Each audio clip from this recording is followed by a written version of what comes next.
فَيُنَبِّئُكُم بِمَا كُنتُم تَعْمَلُونَ، پھر وہ تمہیں خبر دے دے گا جو کچھ تم دنیا میں اعمال کیا کرتے تھے. إِنَّهُ عَلِيمٌ بِذَاتِ الصُّدُورِ، بے شک وہ تو سینوں کے چھپے ہوئے رازوں کو بھی جانتا ہے.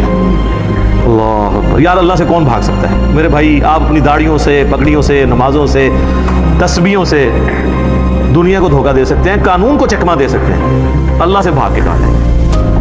اللہ تو اتنا باریک بین ہے کہ جن لوگوں کی نماز، حج، زکوٰۃ بھی لکھے ہوں گے نا قیامت والے دن، فرشتوں نے نیکیوں کے ڈھیر لگائے ہوں گے، اللہ زیرو سے ملٹیپلائی کر دے گا.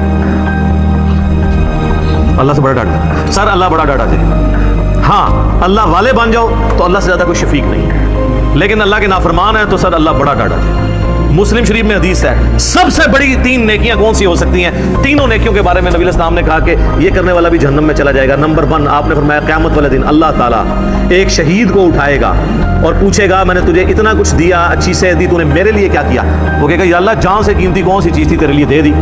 تو اللہ تعالیٰ فرمائے گا تو نے جان اس لیے دی کہ لوگ تجھے بہادر کہیں تو دنیا نے تیری بڑی تعریف کی، تو دنیا سے اپنا اجر لے چکا ہے، میرے ہاں کوئی اجر نہیں، اوندھا منہ کر کے جہنم میں. فرشتوں نے اسے شہید لکھا ہوا ہے، اللہ نے کہا نو. آپ اپنی نیکیوں سے فرشتوں کو بھی دھوکہ دے سکتے ہیں، فرشتے تو ساری مال کو لکھیں گے ہاں جی یہ تو یہ حساب کتاب تو بس خانہ پوری ہے، اصل میں تو اللہ تعالیٰ خود حساب کرنے والے ہیں. اللہم حاسبنی حسابا یسیرا، آمین. پھر اللہ تعالیٰ ایک سخی کو بلائے گا کہ اتنا مال دیا تھا تو نے کیا کیا؟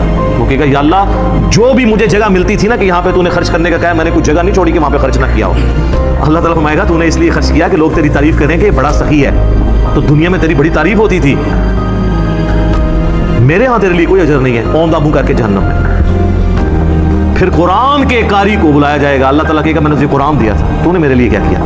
کہے گا یا اللہ میں نے اتنے لوگوں کو قرآن سکھایا، قرآن کی تعلیم دی. اللہ نے فرمایا یہ اس لیے کہ لوگ تجھے قاری کہیں، تو دنیا میں تیری بڑی تعریف ہوئی، تیرے نام سے پہلے بھی 8 دمیں ہوتی تھی، بعد میں بھی 10 دمیں لگتی تھی، میں اس کی تشریح کر رہا ہوں.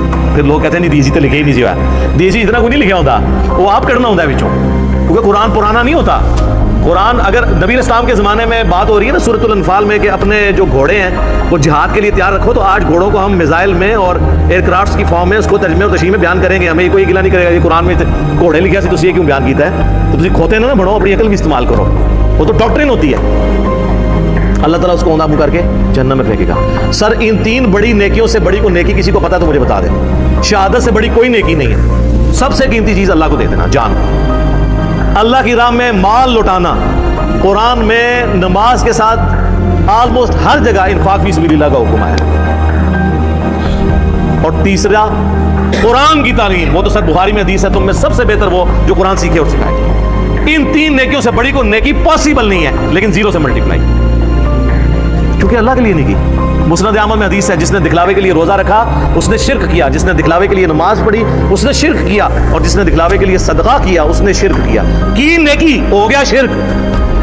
یہ کیا بات ہوئی؟ نماز کیسے شرک ہو گئی؟ نماز تو اللہ کی ہوتی ہے، پڑھی بھی اللہ کے لیے لیکن دکھانے کے لیے کسی کو. ہمارے ایک ایکس پریزیڈنٹ تھے نا، مجھے ان کی پالیسی سے تو بہت اختلاف ہے، جنرل ضیاء الحق، لیکن ایک مذہبی آدمی تھے.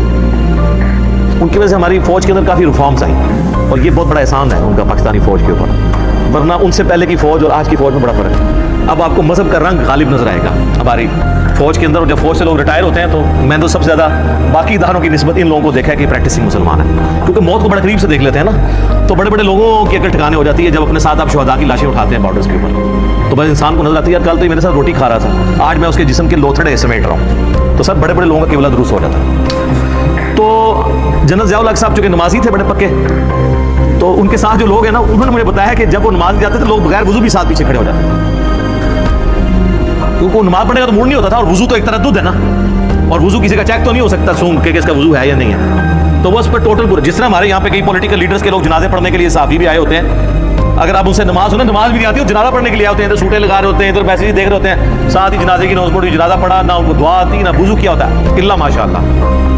یعنی یہ نا آپ کہ میں ساروں کے لیے بات کر رہا ہوں، تو وہ ساری اس طرح کی جو نمازیں پڑھ رہے ہوتے ہیں وہ تو دکھلاوے کی ہو رہی ہوتی ہے نا، اللہ کے لیے تو ہو نہیں رہی ہوتی ہے. استغفر اللہ الذی لا الہ الا هو الحی القیوم واتوب الیہ من کل ذنب واتوب الیہ. آمین ثم آمین.